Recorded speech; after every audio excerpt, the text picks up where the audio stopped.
think we can move on to the next demo. There we go. Dave is on the way. All yours, Dave. Oh, there we go. I was muted. So you can see my slides? Yes. Yes. Great. Great. All right, guys. Thank you for having me here. My name is Dave Robertson. I work at Seven Bridges as a community engagement manager. And today I'm going to walk you through the CRDC use case, which we picked RNA-seq analysis, and we're going to be working interactively on the Cancer Genomics Cloud. Like I said before, if you want to follow along, please go to cgc.sbgenomics.com to either sign on or make an account. You can make an account very quickly with your ERA Commons ID or with any email address that you want to use. So the best experience for following along will be if you have two monitors. And I know a lot of people are working from home now, so they may not have the optimal setup. So you can, if you have one screen, that'll work fine. Just you can have multiple windows open. That'll be totally fine. Okay. So for today's agenda, there'll be two sections. One, I want to tell you why we're motivated to tell you about the RNA-seq analysis on the Cancer Genomics Cloud. And that'll be a quick intro. And then I'll follow that up with a webinar, which is a hands-on platform participation with 3 goals. So we'll find some open RNA-seq cancer data to analyze. Then we'll build and run a workflow. And finally, we'll talk about how you can use the project management to securely share output reports and collaborate with your colleagues. Okay. So with that said, why did we choose RNA-seq for today? And the quick answer is we did a poll of all the CGC users, and we found that the most popular category of analysis on the CGC right now is RNA-seq pipelines, and that includes differential expression pipelines, which I'll walk you through today, but as well as differential isoforms and allele-specific expression. And we're going to be using the Cancer Genome Atlas, or TCGA data. It's a super popular and powerful data set, which we access through Gen 3 and the Genomic Data Commons. And there's also open data that we can use. So it's really great to use for demonstration. There are some challenges in a typical RNA-seq analysis experiment. The first of which is finding correctly paired tumor normal data. Another challenge is if you're a non-coder or a low coder, such as some wet lab scientists, like I came from a sequencing lab background. That can be challenging, as well as iterating across different groups, different ways to group your cohort, reviewing the analysis and keeping yourself organized. And finally, sharing results across institutions securely can be challenging. So the CGC provides an easy solution to these types of challenges. And the first thing I want to highlight is how can we find tumor normal pairs of expression data. So what the histogram on the bottom is showing you is just all the number of cases across all the different TCGA investigations. And as you can see, there's a variety of different numbers of cases. Today, we're going to focus on one investigation called kidney chromophobe. So we're going to find samples that apply to that investigation. And then the histogram on the right here shows the sample type breakdown of that particular study. So we have, as you can see, there's not a one-to-one ratio between primary tumor, solid tissue normal, and blood-derived normal. So the feature we're going to talk about is the data browser, which provides an easy way to make sure that these are paired up appropriately. And Manisha did a great intro to this yesterday, but the data browser really enables our users to make branch searches very easy. And it's a directional graph search, and we're going to build this together on the platform. And here I'm just showing you how you could find appropriately paired tumor samples and solid tissue normal samples, and then find only the files that pertain to gene expression quantification from that. Another challenge is building and scaling workflow. So this applies to any type of analysis experiment, but we have a great solution called Rabix Web Composer. The Web Composer is the version of Rabix that's on any of the 7 Bridges platforms, but there's also an open source version called Rabix Desktop Composer that anyone can download. It runs on Linux, Mac OS, and Windows. But it's a way to dynamically build common workflow language workflows. So here, as you can see, we have a simple workflow. The main application is DESeq2, which is going to allow us to do a differential expression analysis, but we're actually going to pre-process the TCGA data and uncompress it using a utility called SVG decompressor. And we'll build this together as well. Okay, finally, I just want to go over the steps that we'll be doing. We'll be creating a project. We'll be finding the RNA-seq expression data, that's TCGA data. We'll create a differential expression workflow. We'll run the analysis. We'll share the results, and then I'll show you a quick intro at how you can dig into the data further using either RStudio or Jupyter Lab. So I'll show you how to launch RStudio. And you don't need to read all this, but as we're going along, we'll be touching all these different platform components. So this is really a typical typical flow that any of our users will be doing and experiencing. And as they're doing this, they're using these different platform features and capabilities. So you can refer back to this later. So with that intro, let's really get started. So I want as many people to follow along as can. So what I'm going to do is switch to my browser, and I'm going to go to cgc.sbgenomics.com, and I'll show you how to log into the platform.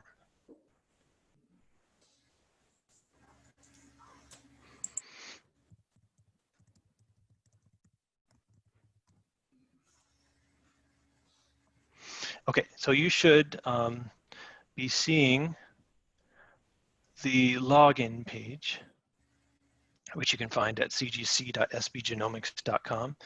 And it's if you need to make an account, you can go ahead and make one. You can either log in with a username and password combination or with your ERA Commons ID. I'll log in with my ERA Commons ID.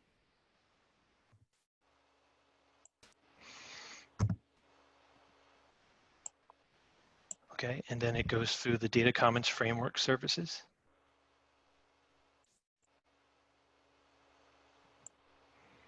And it should take you right to the CGC platform dashboard. And so what you'll see is all your most recent analysis. If this is your first time on the platform, you'll have a demonstration project, but everything else should be more sparse than what you're seeing here. Okay, but I just want to orient you to what the platform looks like right now. So across the top of the platform dashboard, you can access projects and data.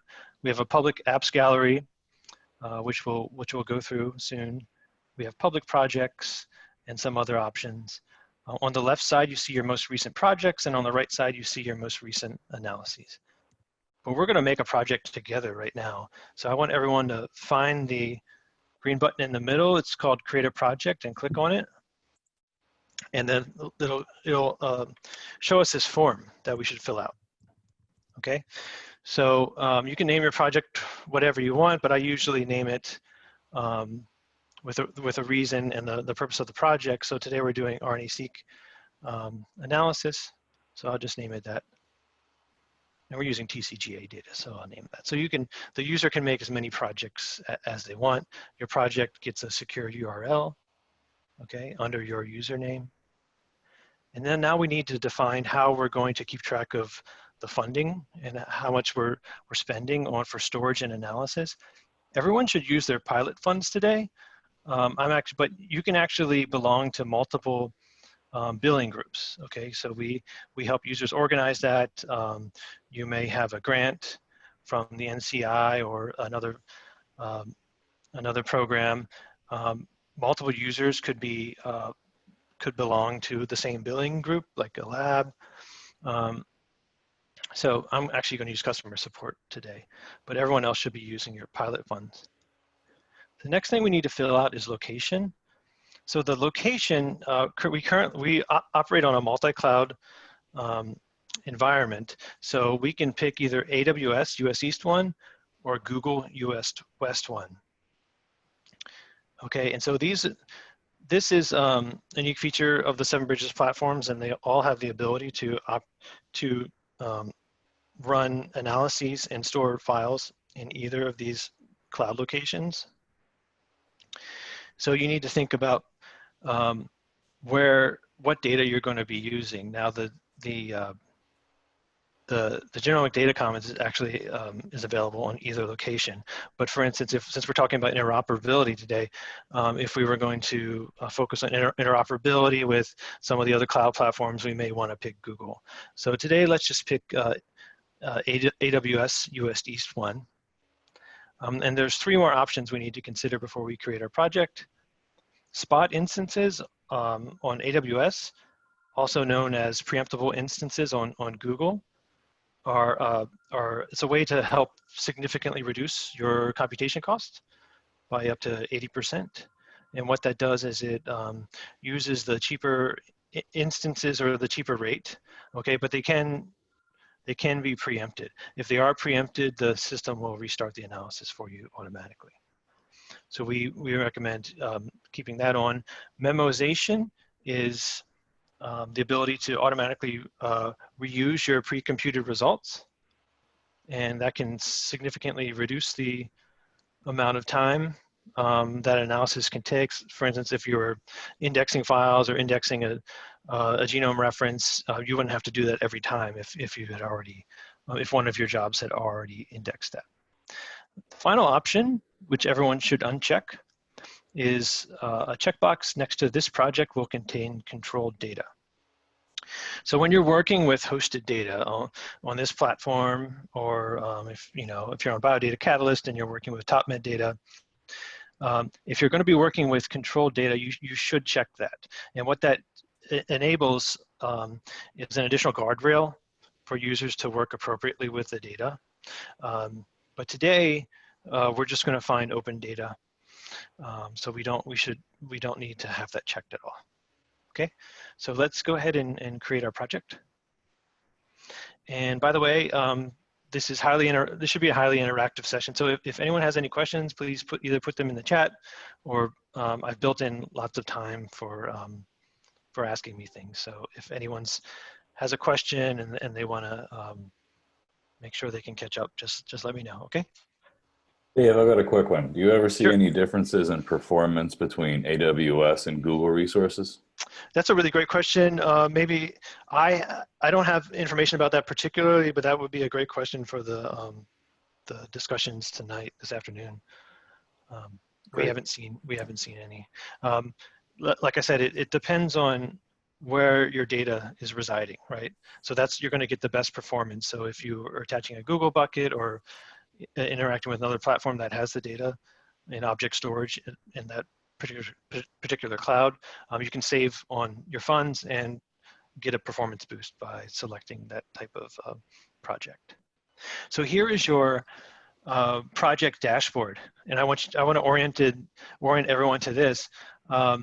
You have a description which you can take notes on the left side. On the right side, you have all your members, okay? And right now, I'm just the owner. You'll be the owner of your project, and we'll get that we'll talk about membership, project membership at the end, but this allows you to collaborate with other users. So along the top is files, apps, tasks, interactive analysis, settings, and notes. And this is basically the flow that we're going to take today. We're going to add files. So these are tabs that we can click on. We're going to add files. Then we're going to add a CWL app. Then we're going to run the app, which is our word for that is a task. That's an analysis that's running or completed.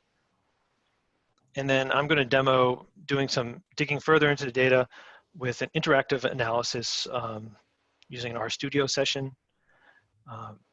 And then settings is about changing your billing group, etc. And the notes is you can actually take a note on any screen and share it with any project members. So let's get started, everyone. So let's add some files.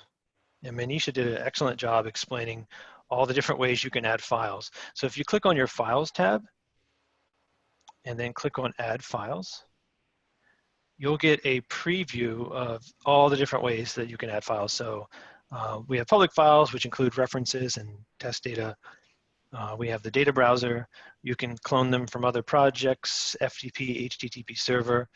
We have a desktop uploader and command line uploader. You can attach a Google volume or a AWS volume.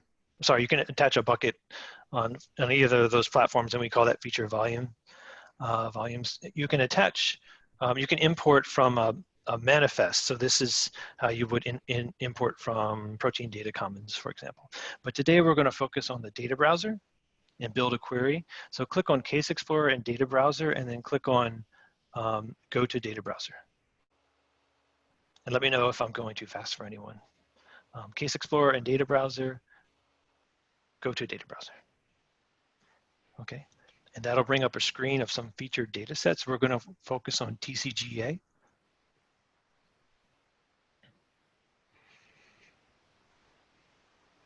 Okay, so today we're just going to be using open access data. Okay, so we clicked Explore once selected, so you should see a screen like this. And this is how we're going to start building our graphical query. And we have to pick an entity to start with. So you don't need to know ahead of time the whole data ontology. You just have to have an idea of where you want to start. So today we're going to start with case. So everyone should click on case. And what this means is that we're going to start with all 11,000 plus cases in TCGA. And now we're going to find what we want to do for our experiment, what files we need for our experiment interactively together. So I'll go slow to moderate speed so everyone can keep up.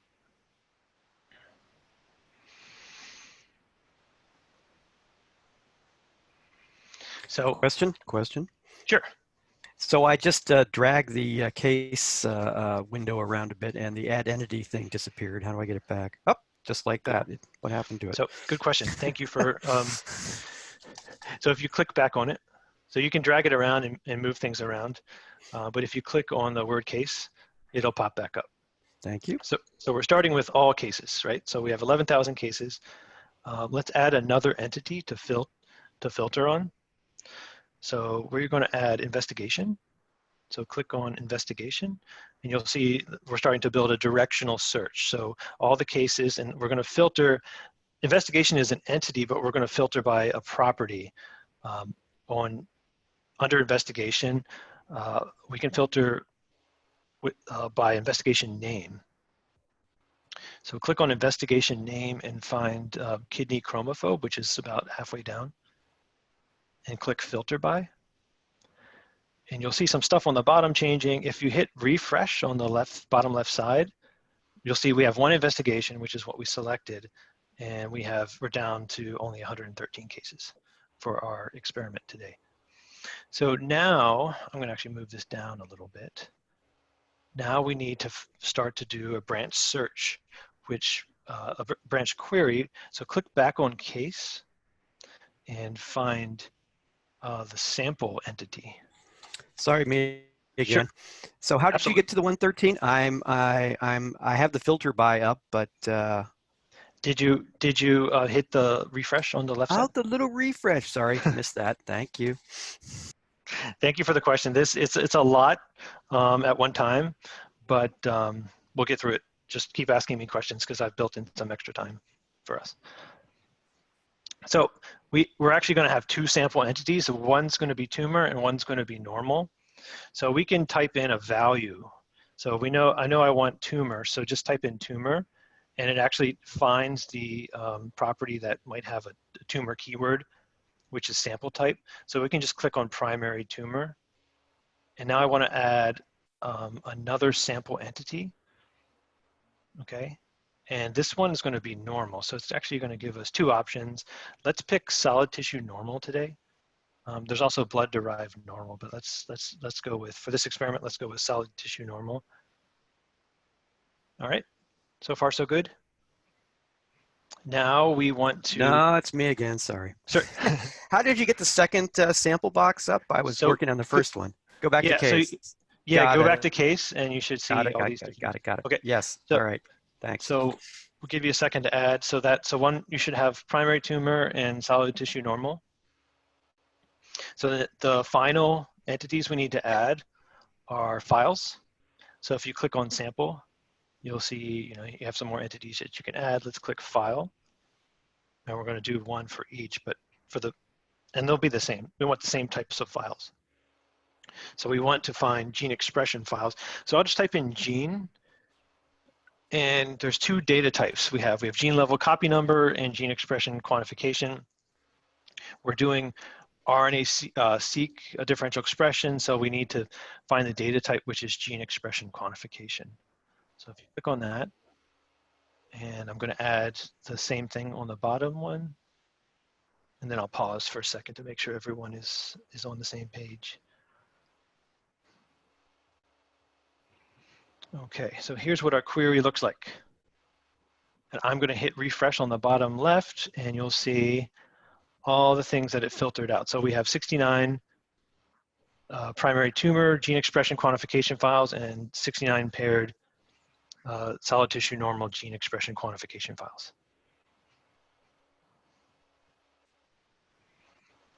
So these are all open, FYI.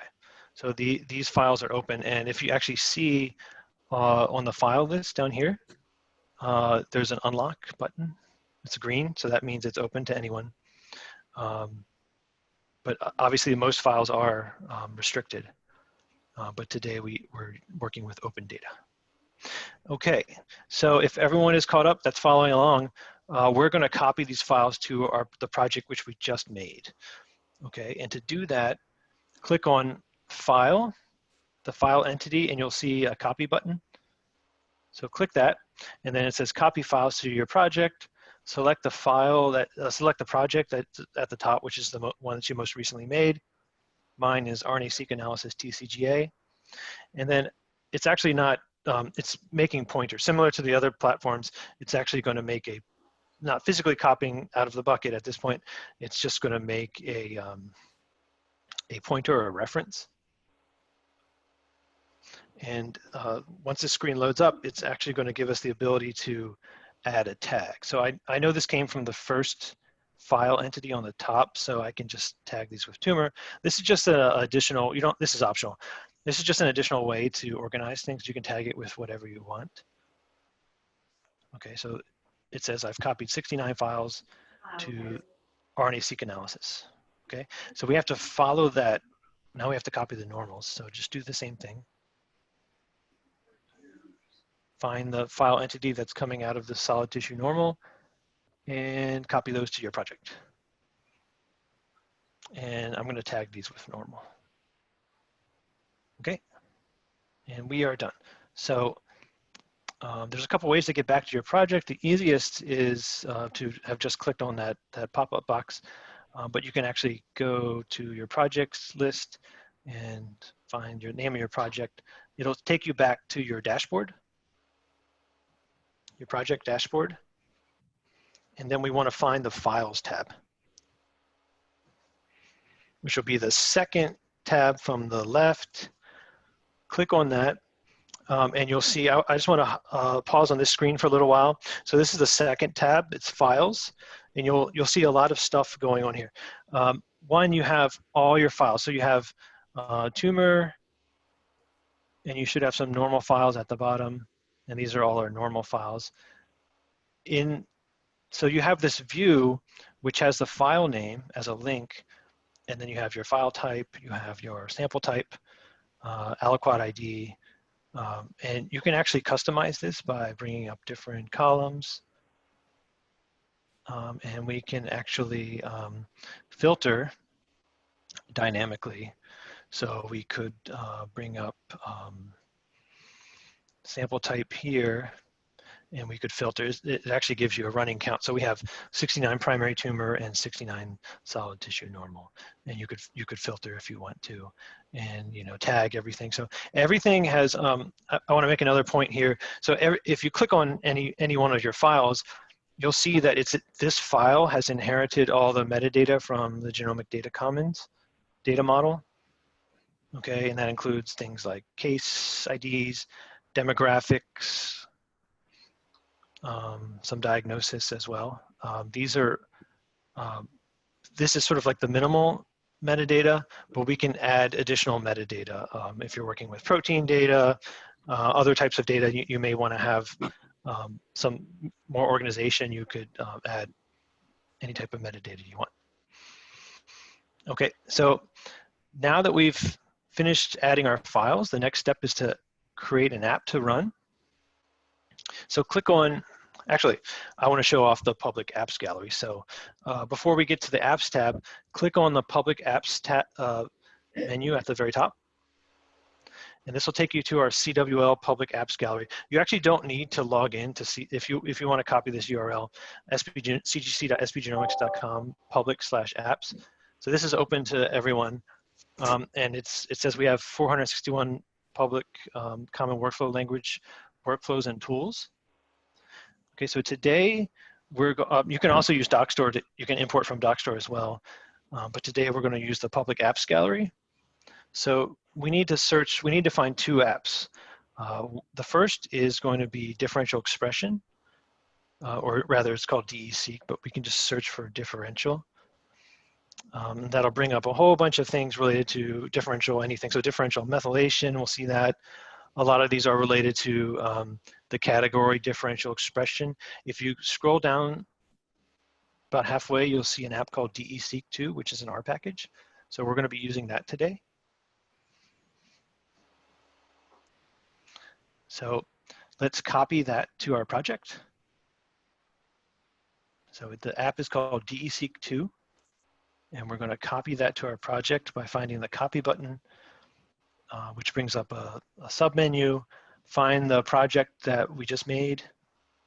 And then it's going to ask you for like, what do you want to name the URL? You can just keep that as default and click copy. You get a notification at the top that it added the app, the CW app, to your project. And there's one more app we need to find, which is called SBG Decomposer. And I'll explain what this is in it. Sorry, decompressor. So just type in decompressor, and you'll see there's actually two versions of it. You want the second one. You want the one that says SBG Decompressor CWL 1.0.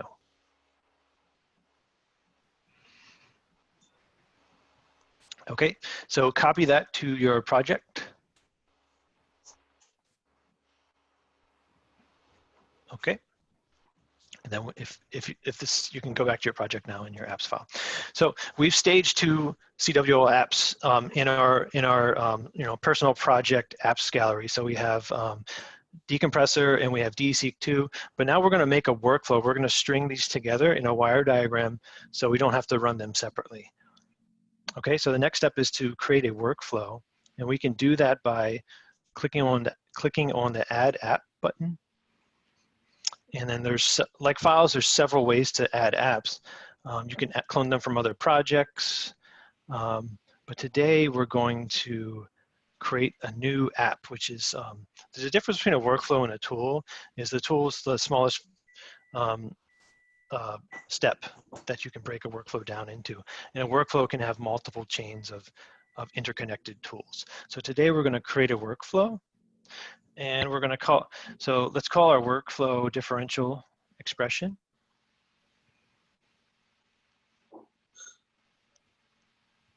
Okay, and then hopefully everyone's on the same page here.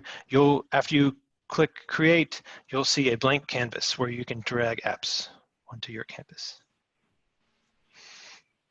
Okay, on the left side, you'll see your projects. So find the project that you're working with. Mine's called RNA-seq Analysis TCGA. And you'll see the apps that you staged into your project. So we're simply just going to drag those over and start connecting them. Everything's really graphical. So here's, the whole, very easy to use graphical interface for creating workflows. Okay, and we just need to connect these apps together. Okay, using the mouse. So it's all about clicking and dragging. So to create an input, we need to click on the input archive file input node and drag it a little bit to the left and let go, and that'll make us an input node. So then we're using SVG decompressor utility, which is going to take all of our archived gene expression files and expand them and prepare them for the DESeq2 application. Hey, So Bruce, I just wanted to pause you for a second. We had a quick question of, can you just quickly restate how you got from the workspace to this page? Sure, absolutely. I'll show you on this tab. So, if this was your dashboard, just go to Apps, and then go Add an App, and then so on the right side is Create New App, and then Create Workflow, and then you can name your workflow whatever you want. Hit Create, and it'll take you to the workflow canvas. Is that good? Yes, that's good. Thank you. Great. So, we're making a flow from input archives, okay, to SVG decompressor, and we're going into the DESeq2 app, and then we need to save some of our outputs back to our project. So when you're, all this is going to run in two different Dockers, but we need to tell the Rabix executor to save certain files, and you do that by just extending these outputs on the canvas. So if there were files that you didn't want to save, you could save your funds by not connecting this to an output node, right? But in this case, we're going to save everything. Before we run this workflow, there's some more adjustments we need to do. Question? Sure. Okay, so I seem to have accidentally gotten two outputs going to the same R data file by accident. So how do I delete? So what you did looks like something like that. Oh, yeah. So you need to click on the wire, the connection, and then click delete, and it should go away. As in delete on my keyboard. Yeah. Okay, there it is. Thank you very much. But, Excuse me. Yep. Well, I have a different question. Do you want to finish up on that one first? No, that was fine. What's okay, your I seem to have lost my input archive file. Okay, so maybe it looks like this. So you need to drag all the way to the left side, and it should appear, and then unclick. Can you see it now?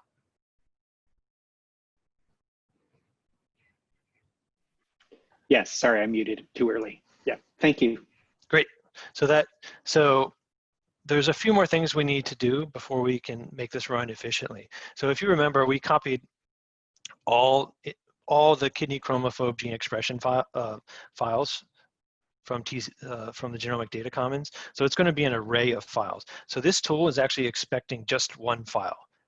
So to make this run on multiple files, and actually to make it run on multiple files in parallel, we need to do something called scatter. Okay, so scatter is our term that we call parallelization, right? So we're going to scatter this tool, SVG decompressor, across an array of input files. So actually the first thing we need to do, we need to tell the tool that to accept an array. So just double click on input archive file, and it'll bring up some options. Right now it's just expecting a single file. We should tell it to accept an array of files. So that'll allow us to add as many files as we want in an array.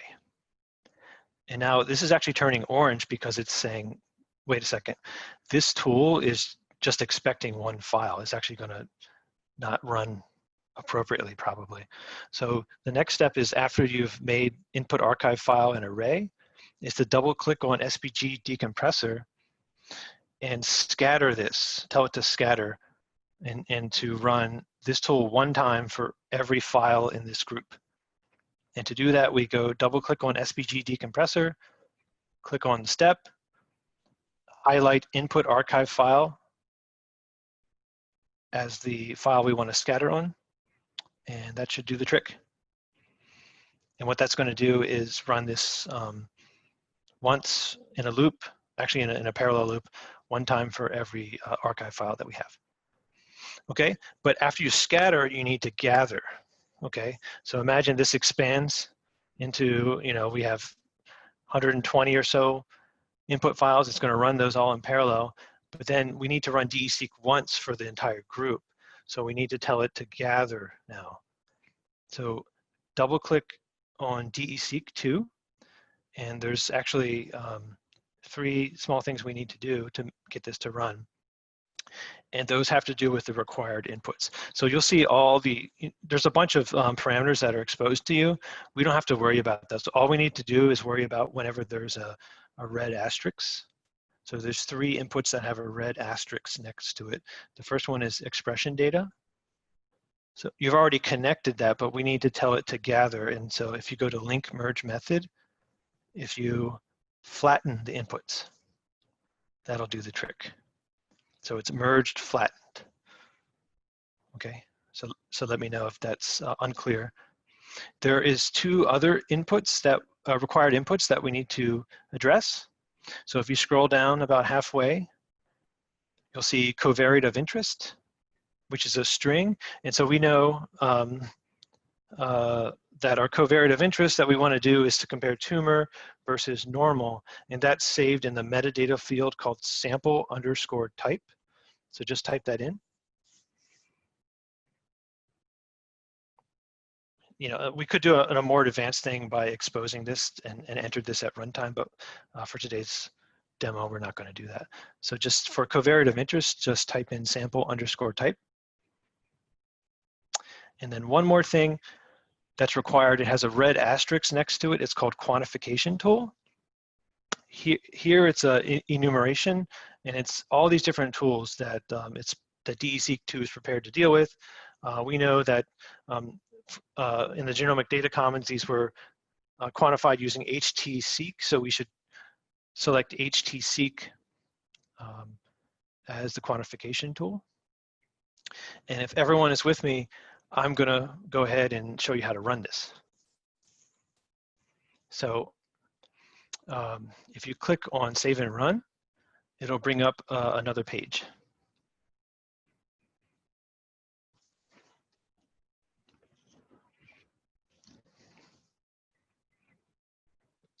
So what this is bringing up is a draft task screen. And you can tell it's a draft task, but on the left side, there's a pill that says draft.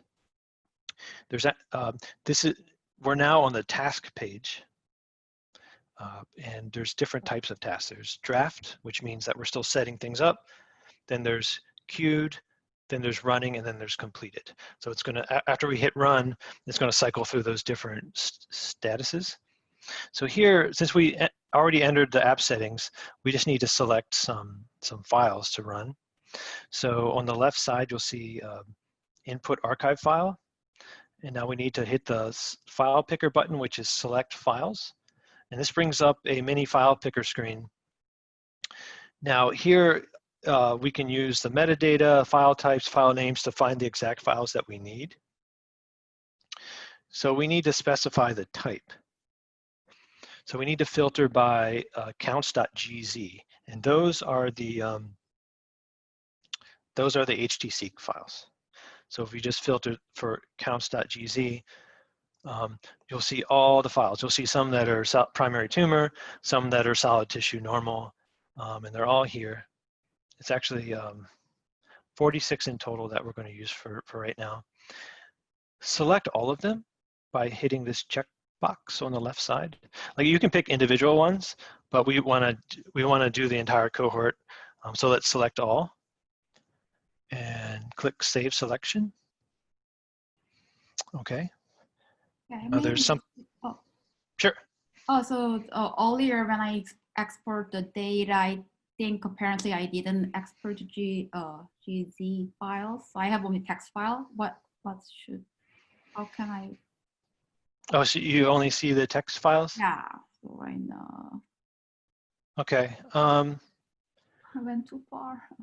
No, we can work together later today, and I'll show you how to correct that. You can still try to run it with the text.gz, Okay.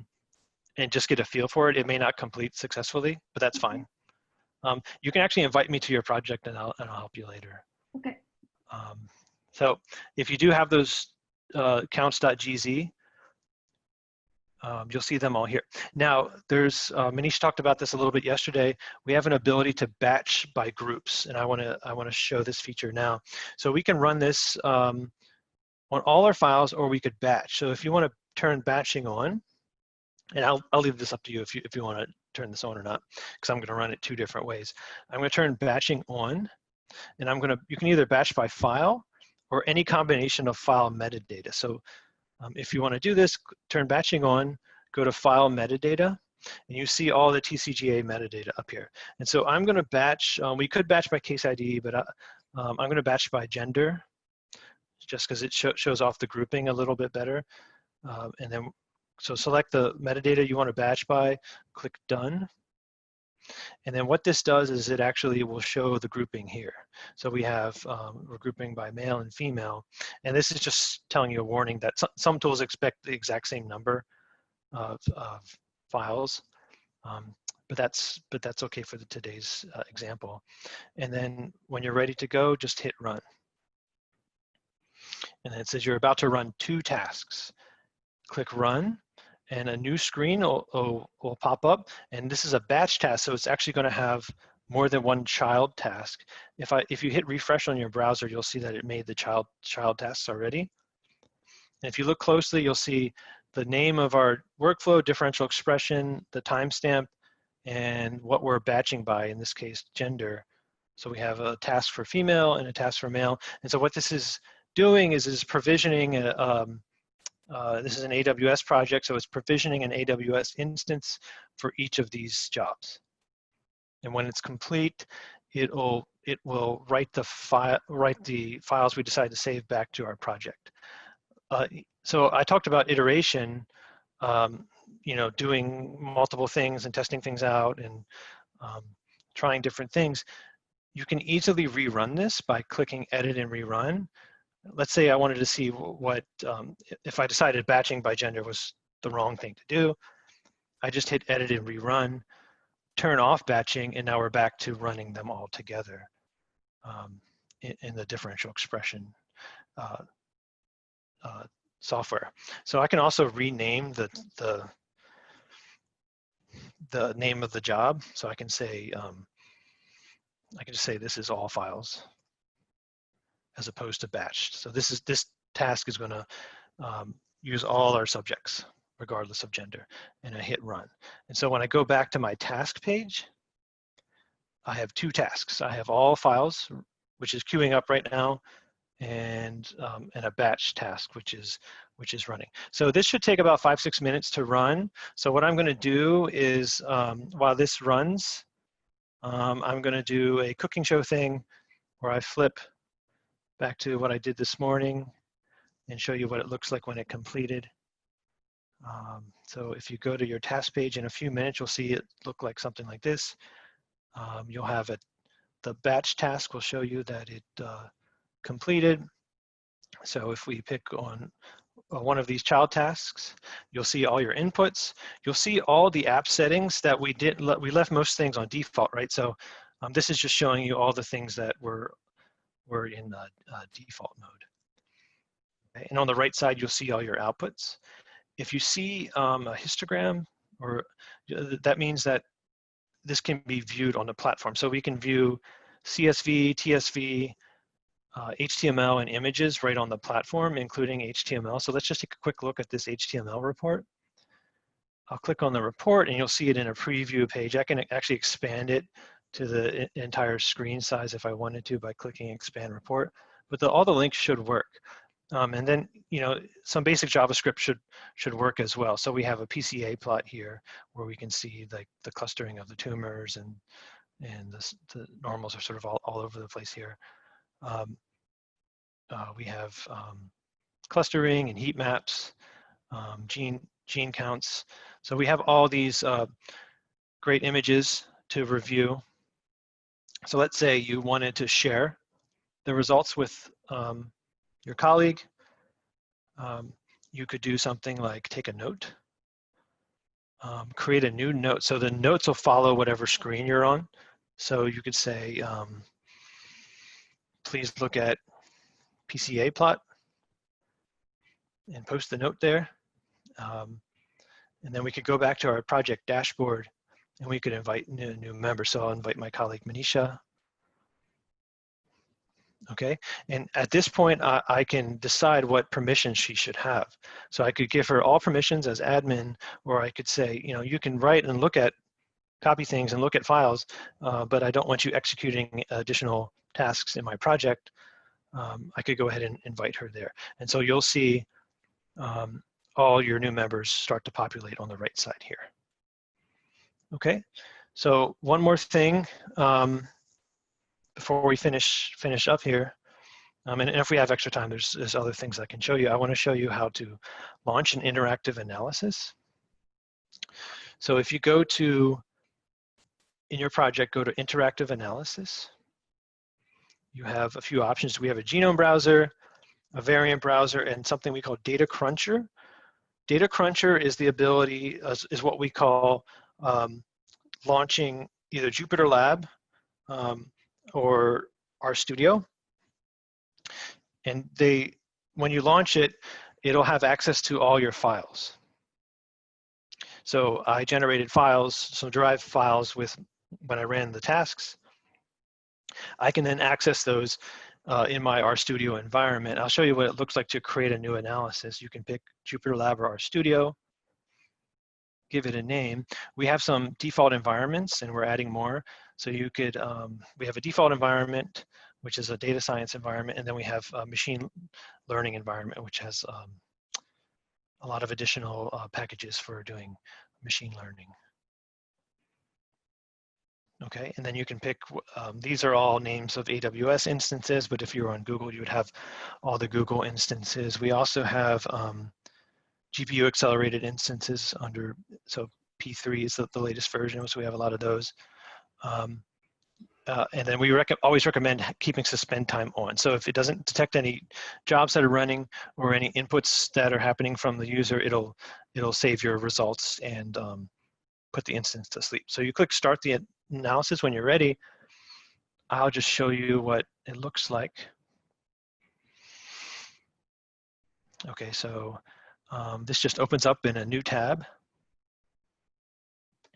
And what I did here was I wanted to show you that if you look, let me flip back here. Oops. If I show, okay, so you see that we have these outputs. So we have, one of the outputs is actually called R data files. So if you're an R user, you'll know that the .r data files means that you can load up the entire R environment that was used for DESeq. And that's what I did here. So I simply, so I loaded, in my project files, so you have only access to this particular project inside this RStudio environment. I loaded up the DESeq analysis .r data, and I got all these variables. And so if I needed to regenerate the PCA plot, I have that object here. I have the DESeq results object here, and I have all the metadata that I needed, which is sample name, the file location. What's important is that this actually looks just like a normal file location in a subdirectory. So you could, install any new programs you might want to use and interact that way. And then we have sample type, right? So solid tissue, normal, and primary tumor. Okay. So I'll open it up for questions. We have about 12 minutes left, I think. There are a few more things I can show you, but I just want to make sure that everyone is, that we have some time for discussion.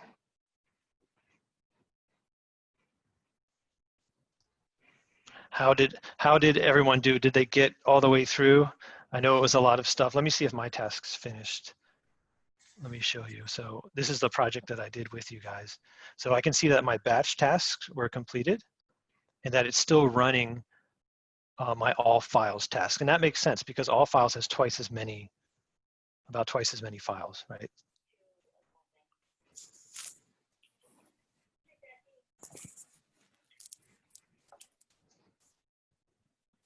So this will always stay in your project. You'll always see this completed task screen. So you'll know exactly, these are my outputs that I had. These are the exact parameters that I used to generate them. This is the sort of settings I used. I used spot instances. We had memoization off, so we didn't use any pre-computed results. It cost 3 cents. Obviously, that'll vary depending on what the going rate for the spot instance is. If you need to dig further into the task, you can hit view stats and logs when it's running or when it's completed. When it's running, it'll actually give you real-time metrics on the how much CPU and RAM it's using. But here, it actually shows you, this is a good example of scatter gather. So here's our first app. It's running one tool. These lines represent different jobs that it was doing. So it ran one decompressor job for each of our input files in parallel. And then it gathered all those results together and piped it into DESeq2 and ran one job here. What's the color difference for? So the colors mean the different phases of each job. So let me see if I can zoom in. So if you look, actually you probably see over here. So the blue is input.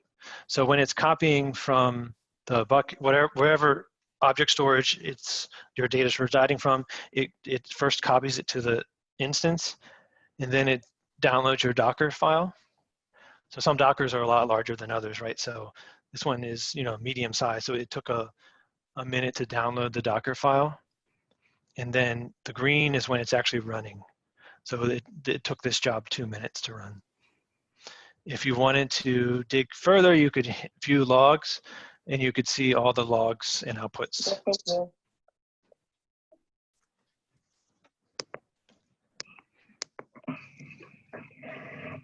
Hi, Rose. This is Sonia. Hello. Hi, Sonia. We can hear you. Okay, I'll mute. Thank you. Hi, this is.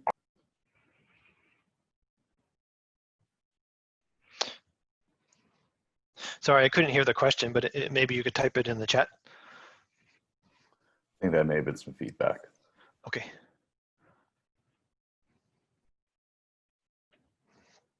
So you'll see my all files task is still running. I timed this before. It takes about 11 or 12 minutes to finish. But you'll see that it's running. It completed one job, and now it needs to complete the second. So it's working on it. If I go to view stats and logs, we have a new beta feature, which will show you the CPU and the RAM. It's not using much at all as well. Ooh, wait. Yeah, it's not using much at all here. Have you had many problems with spot instances like suddenly dying? That does happen occasionally. If you're doing a massive scatter job, so here we're not doing it too much, but I have one workflow where I'm scattering into 300 genomic loci, and occasionally it will just get preempted. It'll be a red instead of green. It'll have a red color if it was preempted, but the executor will automatically restart it for you. How frequently does that happen? That's a good question. I don't have data about how frequently that happens. I think it has to do with like things that are sort of out of our control, like what type of traffic Amazon or Google's getting at the time. Sure. Actually, Amazon has AWS Spot Instance Advisor page where people can see those trends for different type of instances, and it works quite well because certain instances such as C4 2x large, which is quite often used, has much higher interruption rates than other types, and it can actually users can infer that according to those percentages that are given on the AWS Spot Instance Advisor page. But it doesn't happen that often, actually.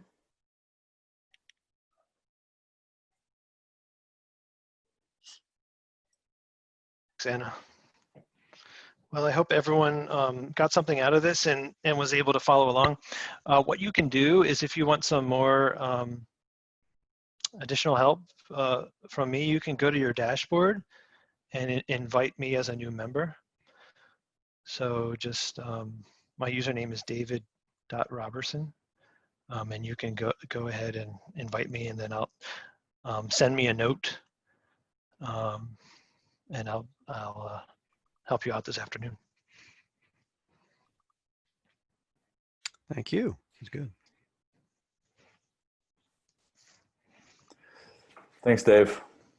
So we have a few minutes for questions, but I will recommend that we break now and come back at 1:15. Folks are free to stay on the line and casually chat in the meantime.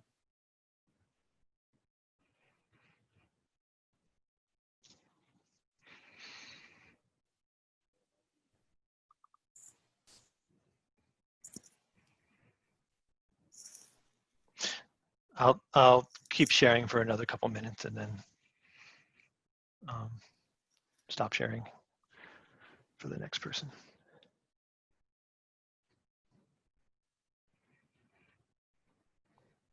So is this support with using spot instances? How long have you guys had this feature? I'm not sure. It's been a while now. Anna, do you know? Yeah, I guess we have it maybe for 2 years or maybe even 2.5 years. It's been working quite well. So we've been tracking all those statistics, and especially because everything is speeding up, like there are a lot of tools that are improving, and the tasks are lasting for shorter and shorter time. Like spot instances are working really good, because if you shorten this time, task time, then you're actually decreasing the likelihood of the interruption. And I've been seeing interruption less and less in last couple of months. I haven't been working on Google that much. We usually use AWS for the development purposes. So maybe someone else from the team has a lot more information around that, but AWS is pretty reliable in that regard.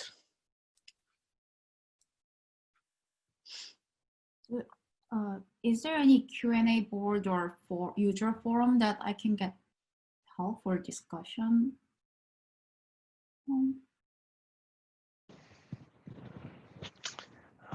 So we do have a lot of material